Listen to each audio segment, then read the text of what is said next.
नमस्कार, स्वागत है आपका इंसाइड झारखंड न्यूज के इस बुलेटिन में। मैं हूं हिमलत और खबरों की शुरुआत करते हैं राजधानी रांची से। प्रधानमंत्री नरेंद्र मोदी का जन्मदिन पूरे देश भर में कार्यकर्ताओं ने हर्षोल्लास के साथ मनाया। इसी कड़ी में रांची में रक्षा राज्य मंत्री संजय सेठ के आवास पर भी प्रधानमंत्री का जन्मदिन मनाया गया। इस अवसर पर वृक्षारोपण, रक्तदान शिविर एवं सफाई कर्मियों के बीच साड़ी एवं पोषण किट का वितरण किया गया। कार्यक्रम में केंद्रीय मंत्री कौशल विकास एवं शिक्षा राज्य मंत्री जयंत चौधरी एवं केंद्रीय रक्षा राज्य मंत्री संजय सेठ विशेष रूप से उपस्थित थे। केंद्रीय मंत्री जयंत चौधरी ने प्रधानमंत्री नरेंद्र मोदी को उनके जन्मदिन पर शुभकामनाएं दी। उन्होंने कहा कि प्रधानमंत्री नरेंद्र मोदी ने भगवान विश्वकर्मा की स्मृतियों को सहेजने के लिए 1 वर्ष पूर्व पीएम विश्वकर्मा योजना की शुरुआत की थी। लगभग 13 करोड़ रुपए की इस योजना के अंतर्गत 18 प्रकार के कारीगरों को जोड़ा गया है ताकि कारीगरों के जीवन में उत्थान लाया जा सके। उन्होंने कहा कि रक्षा राज्य मंत्री संजय सेठ के आवास पर आयोजित जन्मदिन समारोह में शामिल होकर उन्हें बेहद ही प्रसन्नता हो रही है। देखिए, विश्वकर्मा जयंती है और भगवान विश्वकर्मा जी के स्मृतियों को सजोने के लिए प्रधानमंत्री जी ने एक जो नया पहल की 13,000 करोड़ की एक परियोजना बनाई थी। 18 ऐसे वो काम जो गांव में मिल जाते हैं, सुनार, लोहार, कुम्हार, उन कामों में जो लोग रोजगार पाते हैं उनके कौशल विकास के लिए योजना बनाई है। प्रधानमंत्री जी का भी आज जन्म दिवस है, बहुत धूमधाम से मनाया गया। बहुत पवित्र भावना के साथ संजय जी ने आयोजन किए, सेवा भाव से किया है। सभी दाताओं को मैं धन्यवाद देता हूँ। इधर प्रधानमंत्री नरेंद्र मोदी के जन्मदिन के मौके पर भारतीय जनता युवा मोर्चा के बैनर तले झारखंड बीजेपी के मुख्यालय में रक्तदान शिविर का आयोजन किया गया। शिविर का उद्घाटन प्रदेश अध्यक्ष बाबूलाल मरांडी ने किया। इस अवसर पर भारतीय जनता युवा मोर्चा के कार्यकर्ताओं के साथ आम लोगों ने भी बढ़ चढ़कर रक्तदान में हिस्सा लिया। रक्तदान करने वाले कार्यकर्ताओं की हौसला अफजाई के लिए पार्टी के संगठन मंत्री कर्णवीर सिंह भी मौजूद थे। पहले चर्चा हुई थी कि रक्तदान शिविर के उद्घाटन के दौरान असम के मुख्यमंत्री हिमंता बिस्वा शर्मा भी कार्यक्रम में शिरकत करेंगे, लेकिन उनकी मौजूदगी नहीं रह पाई। शिविर उद्घाटन के बाद बाबूलाल मरांडी ने प्रधानमंत्री को जन्मदिन की बधाई दी और कहा कि देश को नए रूप में गढ़ने वाले यशस्वी प्रधानमंत्री आज देश ही नहीं विदेश में भी भारत की अमिट पहचान और छाप बनकर रह गए हैं।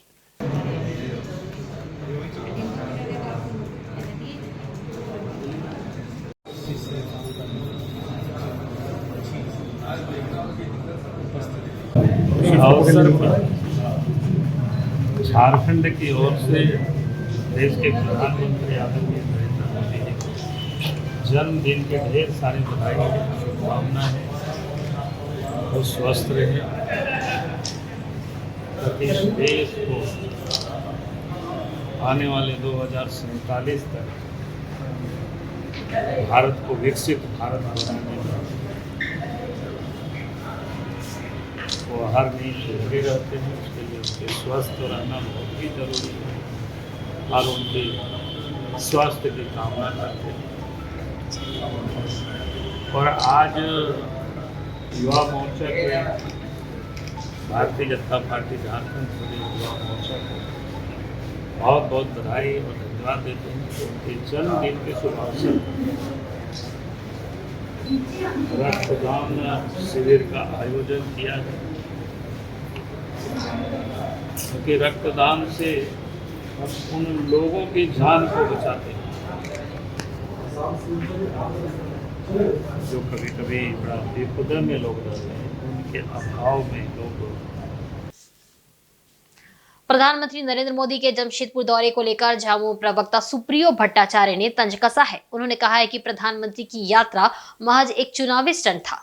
नरेंद्र मोदी ने झारखंड की जनता से अपना जुड़ाव दिखाने की खूब कोशिश की और लोगों को कर्मा पर्व की शुभकामनाएं दी, लेकिन वह ये बताना भूल गए कि जिस पर्व की वह शुभकामनाएं दे रहे हैं वो असल में किनका पर्व है। रविवार के रेल कार्यक्रम में रेल मंत्री नहीं पहुंचे। कार्यक्रम स्थल पर कोई भी राज्य सरकार का मंत्री मौजूद नहीं था। सुप्रियो ने कहा कि रविवार का सरकारी कार्यक्रम पार्टी कार्यक्रम में बदल गया। इस कार्यक्रम में स्थानीय जनप्रतिनिधि को प्रमुखता नहीं दी गई क्योंकि वे सभी झामुमो के विधायक हैं। कार्यक्रम में भाजपा के नेताओं को प्रमुखता दी गई। इसी जिले में हमारी सरकार के दो मंत्री हैं, किसी को भी नहीं बुलाया गया। सुप्रियो ने कहा कि केंद्र सरकार अब हेमंत सोरेन से डरने लगी है।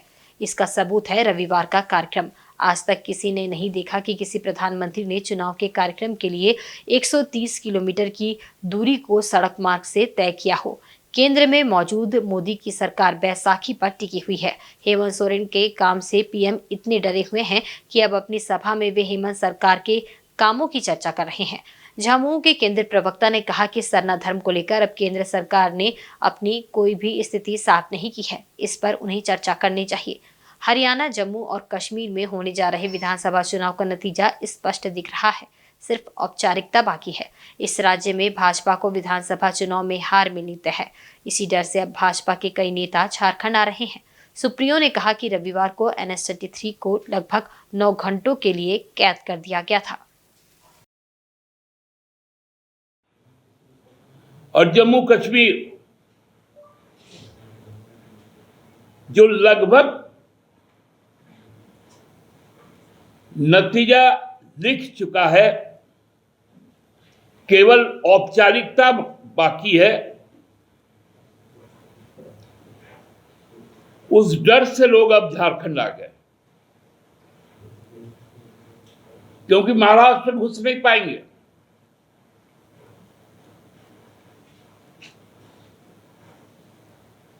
सोचा कि सीधे साधे लोगों का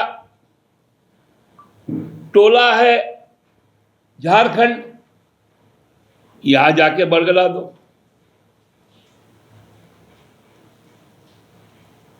कभी देखे हैं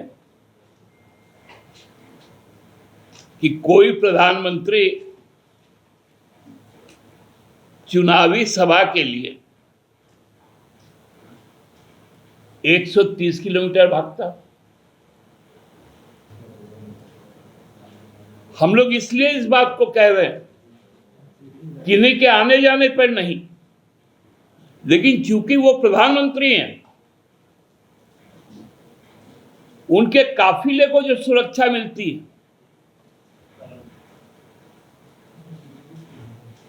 वो सुरक्षा देश के लिए जरूरी है। और कल इसलिए NH-33 को लगभग 9 घंटों तक कैद कर लिया गया। इधर राजधानी रांची में मंगलवार को भक्तिभाव के साथ भगवान अनंत की पूजा की गई। शहर से लेकर ग्रामीण क्षेत्रों तक में श्रद्धालुओं ने विधि विधान के साथ भगवान अनंत की पूजा की और अपने परिवार के लिए सुख, शांति और समृद्धि की प्रार्थना की। पुरोहितों ने जगह जगह पूजा कराई। पुरोहितों ने कुश से निर्मित भगवान अनंत की स्थापना की और कुमकुम 14 गांठों वाला अनंत सूत्र रखकर वंदना करते हुए भगवान विष्णु का आह्वान किया। इसके बाद अनंत देव का ध्यान करते हुए अनंत को अपने दाहिने हाथ में बांधा। इस संबंध में पुरोहित ने बताया कि अनंत पूजा अत्यंत फलदायी है। पुत्र, धन, सुख की कामना को लेकर ये पूजा की जाती है। अनंत चतुर्दशी के अवसर पर श्रद्धालुओं ने श्रद्धापूर्वक भगवान अनंत की कथा का श्रवण किया। भक्तों ने अपने अपने घरों, मंदिरों और अन्य स्थानों में भगवान अनंत की पूजा की। पूजा के उपरांत श्रद्धालुओं ने पुरोहितों को दान भी किया। इस दौरान जिले का माहौल भक्तिमय हो गया। वहीं अनंत पूजा के अवसर पर घरों में पूरी, पुआ, खीर आदि अन्य तरह तरह के व्यंजन बनाए गए और भगवान अनंत को अर्पित किया गया। आज अनंत चतुर्दशी का तिथि है और हम लोग धूमधाम से यहाँ पर पूजा कर रहे हैं। आज के दिन हम लोग 14 गांठ बांधते हैं एक सूता में और उसके अपने बाहों पर बांध लेते हैं उसको, जिसके कारण हमारा शरीर से सारा कष्ट दूर होता है और इससे अनंत भगवान सुखी रहते हैं। सरायकेला जिले के आदित्यपुर औद्योगिक क्षेत्र में सभी उद्योगों में भगवान विश्वकर्मा की पूजा की जाती है। विश्वकर्मा पूजा का दिन कर्मचारियों के लिए त्योहार का दिन होता है। सभी औद्योगिक इकाइयों में कर्मचारी, मालिक और मजदूर एक साथ इस त्योहार को मनाते हैं। वहीं कारखाना में ही भोजन का प्रबंध और गाना बजाना की व्यवस्था की जाती है। मजदूर वर्ग के लोग घर के लिए भी खाना ले जा सकते हैं। कर्मचारियों के बीच मिठाई का भी वितरण किया जाता है।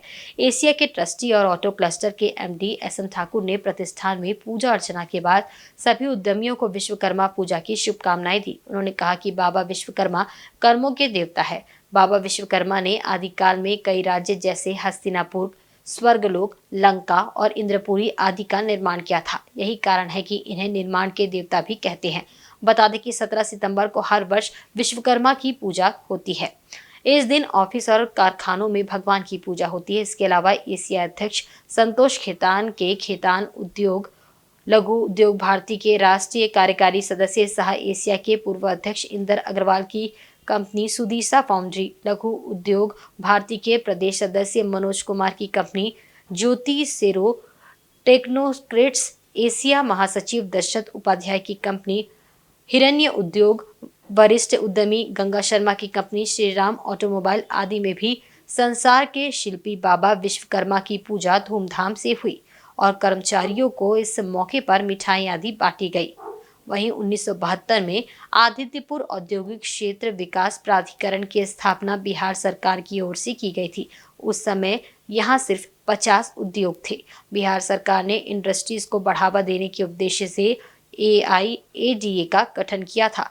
वर्तमान में इसकी संख्या बढ़कर 1500 के करीब हो गई है, जिनमें 1 लाख से अधिक मजदूर काम करते हैं।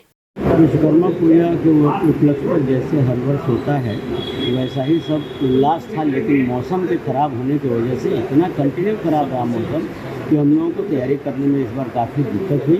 ना बढ़िया से हम लोग कोई तैयारी कर पाए, ना मार्केट कर पाए। आज थोड़ा सा राहत हुआ है तो लगता है कि आज लोग आ पाएंगे, नहीं तो हम लोग तो भयभीत थे कि लोग आ भी नहीं पाएंगे आज जितनी बारिश हो रही थी। लेकिन भगवान की कृपा से आज थोड़ा राहत है तो पूजा पाठ सब जगह अच्छा से संपन्न हो रहा है। थोड़ा विलम्ब हो रहा है लेकिन संपन्न हो रहा है पूजा पाठ सब। वहीं झारखंड समेत सरायकेला जिले में पिछले 3 दिनों से लगातार हुई बारिश का असर देखने को मिला है। बारिश के चलते जहां जनजीवन अस्त हो गया था, वहीं चांडिल के कपाली ओपी क्षेत्र अंतर्गत कमारगोड़ा में घर ढह जाने से एक व्यक्ति घर में दब गया, जिससे वह गंभीर रूप से जख्मी हो गया। प्राप्त जानकारी के अनुसार कपाली ओपी क्षेत्र अंतर्गत कमारगोड़ा निवासी 35 वर्षीय मीलू नायक सोमवार देर शाम घर ढह जाने से उसके मलबे में दबकर जख्मी हो गया। लगातार बारिश होने के चलते मिट्टी और सीमेंट से बनी दीवार धंस गई, जिससे घर का छत उसके ऊपर ही गिर पड़ा। घटना के बाद फौरन ग्रामीणों ने तत्परता दिखाते हुए दबे व्यक्ति को बाहर निकाला और जमशेदपुर के MGM अस्पताल में भर्ती कराया। फिलहाल उसकी स्थिति गंभीर बनी हुई है। गनीमत रही कि घर में दुर्घटना के वक्त केवल मीलू नायक मौजूद था। परिवार में पिता, पत्नी समेत छोटे बच्चे भी है, जो उस वक्त घर से बाहर थे। तो लोगों बनाने भी नहीं दे रहा है। इतना दिन से जगह वो लोगों करा के दिया था, और कभी नहीं भगाएंगे और आज ऐसे भगा देने के खोज रहे, इसीलिए बनाने भी नहीं दे रहा है। इसीलिए उसे झोपड़ी झपड़ा बना के भी था तो आज पानी से गिर गया, तो नहीं आया है अभी, पता नहीं चला अभी। सरायकेला खरसुआ जिला के ईचागढ़ व कुगड़ू प्रखंड क्षेत्र में साइक्लोनिक सर्कुलेशन से भारी बारिश ने तबाही मचाई है। 3 दिनों तक हुई बारिश से जहां जनजीवन अस्त व्यस्त हो गया था, वहीं नदियों का जलस्तर भी बढ़ गया है। ईचागढ़ व कुगड़ू प्रखंड क्षेत्र के स्वर्णरेखा, करकरी, शोभानाल सहित कई नदियां अब भी उफान पर है। प्रशासन द्वारा लोगों को सुरक्षित स्थानों पर जाने व नदी किनारे नहीं जाने की अपील की गई है। वहीं पूरे जिले में रेड अलर्ट जारी किया गया है। चांडिल डैम का जलस्तर लगातार बढ़ रहा है। ईचागढ़ बस्ती, बागसाई, बांदू, काली चामदा, मैसड़ा, कुमारी, दुलमी, उड़िया सहित दर्जनों गांव में डैम का पानी घुस गया है। गांव के सड़कों पर घुटने भर पानी भर गया है, जिससे लोगों को घर से निकलना दूभर हो गया है। ईचागढ़ बस्ती के मुख्य सड़क, मस्जिद बस्ती आदि में सड़कों पर 3 से 4 फीट पानी जम गया है। ईचागढ़ बस्ती में घरों में पानी घुस गया है। दुकानदार व गृहस्थी अपने सामानों को ढो ढो कर सुरक्षित जगहों पर ले जा रहे हैं। कुछ लोग स्कूल और सरकारी घरों के छतों पर चढ़कर अपना जान बचाने का जद्दोजहद में लगे हुए हैं। हालांकि चांडिल डैम का 9 रेडियल गेट को 1-1 मीटर खोल दिया गया है। डैम का जलस्तर 182 मीटर दर्ज किया गया है। लगातार रुक रुक कर झमाझम बारिश से लगातार नदियों का जलस्तर खतरे के ऊपर जा रहा है। काली चामदा में घर भी पानी से गिर गया है। लोग स्कूल के छत पर चढ़कर अपना सुरक्षा कर रहे हैं। ईचागढ़ अंचलाधिकारी दीपक प्रसाद, बीडीओ कीकू महतो व मुखिया राको हरि सिंह मुंडा सुबह से ही ईचागढ़ में नजर रखे हुए हैं। अधिकारी ईचागढ़ पुल पर जमे हुए हैं और लोगों को सुरक्षित स्थानों पर जाने की अपील कर रहे हैं। ईचागढ़ सड़क जलमग्न हो जाने से दर्जनों गांव का प्रखंड मुख्यालय, अस्पताल आना जाना बंद हो गया है। वहीं चगड़ के उप मुखिया अमरनाथ यादव ने कहा कि सरकार जानबूझकर विस्थापित गांवों को डुबा रही है। उन्होंने कहा कि जब पहले से ही मौसम विभाग भारी बारिश की घोषणा की है तो डैम का गेटों को बंद करना कहां का न्याय है। उन्होंने कहा कि संपूर्ण मुआवजा, नौकरी आदि देने से पहले गांव को डुबाना एक षड्यंत्र है। उन्होंने कहा कि विभाग और जनप्रतिनिधि कहां सोए हुए हैं। विस्थापित गांव के लोगों का सरकार के प्रति काफी आक्रोश देखा गया। के साथ ये अन्याय किया जा रहा है। पेमेंट बाकी है, पर्चा बाकी है, नौकरी बाकी है। अब बेवजह पानी पकड़कर पूरा गांव को डुबाने के काम किया जा रहा है सरकार द्वारा। और इस विस्थापित क्षेत्र में सरकार 34 करोड़ से एक रोड बना रहा है, 6 इंच हाइट, जिससे विस्थापित को कोई फायदा नहीं। ये झूठ मूठ का बेवजह पानी पकड़कर पूरा विस्थापित को बर्बाद किया जा रहा है। पहले मुआवजा दे, नौकरी दे, पर्चा दे, फिर पानी पकड़े। और वक्त हो चला एक बहुत ही छोटे से ब्रेक का। ब्रेक के बाद खबरें और भी आप देखते रहे इनसाइड झारखंड न्यूज।